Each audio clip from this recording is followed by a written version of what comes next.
প্রিয় দর্শক মণ্ডলী, আমি আপনাদেরকে আজকে শোনাতে চলেছি ইবলিস শয়তানের কয়টি সন্তান ও তাদের কুকর্মের কাজগুলো কি কি। আস্তাগফিরুল্লাহ। প্রিয় দর্শক মণ্ডলী, ইবলিস শয়তানের মোট 9টি সন্তান। প্রথম সন্তানের নাম হচ্ছে জালিতুন, যিনি বাজারগুলোকে নিয়ন্ত্রণ করে ও তার নিজের পতাকা গেড়ে থাকে। দ্বিতীয় সন্তানের নাম হচ্ছে ওয়াসিল, যিনি মানুষদের আকস্মিক বিপদে ফেলার কাজে নিয়োজিত থাকে। তৃতীয় সন্তানের নাম হচ্ছে হাফফাব, যিনি মদপায়ীদের সাথে থাকে। চতুর্থ সন্তানের নাম হচ্ছে লাকুম, যিনি অগ্নি পূজারীদের সাথে থাকে।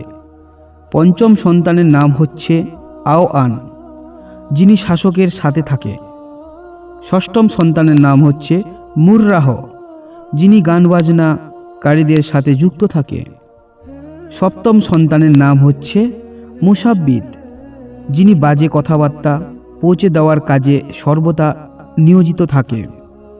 অষ্টম সন্তানের নাম হচ্ছে দাচিম, যিনি ঘরের মানুষকে ভালো কাজ থেকে বিরত এবং মন্দ কাজের নির্দেশ দেয়।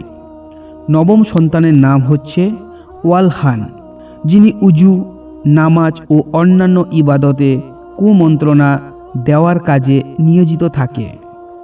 এই বিষয়ে রাসূলুল্লাহ সাল্লাল্লাহু আলাইহি ওয়াসাল্লাম বলেছেন, আল্লাহ ওই ব্যক্তির চেহারা উজ্জ্বল করে যে আমার কোনো হাদিস শুনেছে অতঃপর তা কারোর কাছে পৌঁছে দিয়েছে। প্রিয় দর্শক মণ্ডলী, আমি আপনাদের কাছে বিনীত নিবেদন করছি, আমার এই ভিডিওটা অন্যজনকে শোনার জন্য একটু শেয়ার করে দিন। ধন্যবাদ।